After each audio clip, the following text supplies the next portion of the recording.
Kolding Golfklub er jo en af Danmarks ældste golfklubber. Den blev grundlagt i 1933 og faktisk Danmarks 7. ældste golfklub. Vi er så heldige, at vi er en af de få baner, som stadig er ekstremt centralt beliggende. Ligger jo meget bynært, kvad vi en af de gamle baner i Danmark.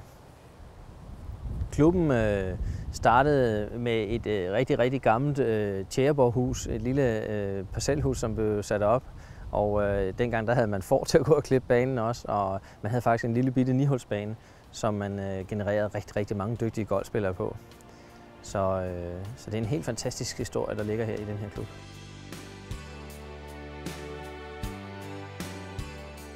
Han får en fantastisk oplevelse, fordi han får, udover en golfbane, så får han også noget historik.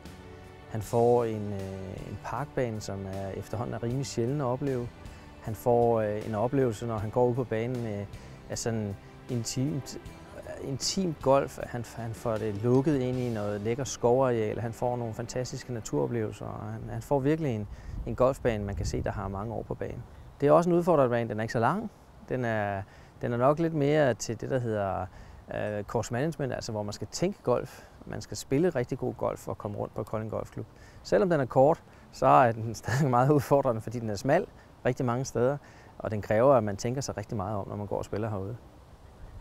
Den 9-hulsbane, den bruger vi sådan, hvad skal man sige, hele året rundt, når vi vælger at lukke den store bane for restitution om vinteren.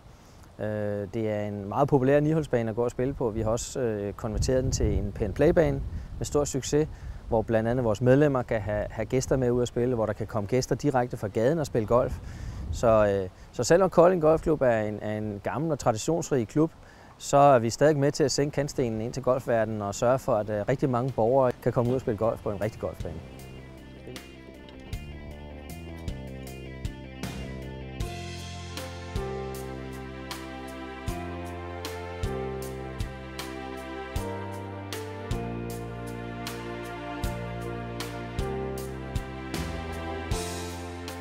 Kolding Golfklub har fået nok en af Danmarks mest innovative proer. Han er rigtig dygtig på alt, hvad der hedder videotræning og trackman-træning osv. Så jeg vil sige, at vi er toppen af poppen inden for trænergerningen også.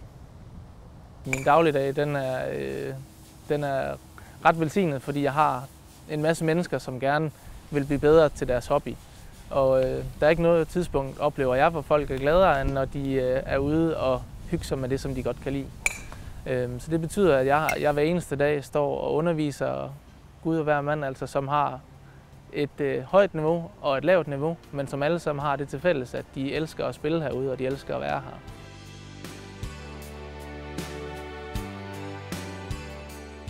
Hul 13 er jo et fantastisk hul. Det er jo et meget specielt hul, fordi vi står så højt op fra tee-stedet. Vi står 30 meter over fairwayen, og for klubgolferne er det et svært hul, fordi det hælder meget til siden. Så hvis ikke man slår langt nok, så er træerne meget i spil. For elitespillerne der er det et svært hul, fordi der er smalt, og der er meget vind, når vi står så højt op. Så det er et hul, som der faktisk er ret mange spillere, der frygter, til trods for, at det er et af de kortere huller på banen. Vi er her til for breddens skyld. Vi har jo godt 1400-1500 medlemmer, og det nyder vi rigtig godt af. Og det har nogle meget aktive medlemmer. Men altså, uden en elite og uden en bredde, det hænger sammen. Og vi har nok i Kolding Golfklub en af de største elitetrupper i hele Danmark. Vi har 3 hold i divisionen, hvilket er meget uhørt i danske golfklubber. Så det er vi rigtig stolte af.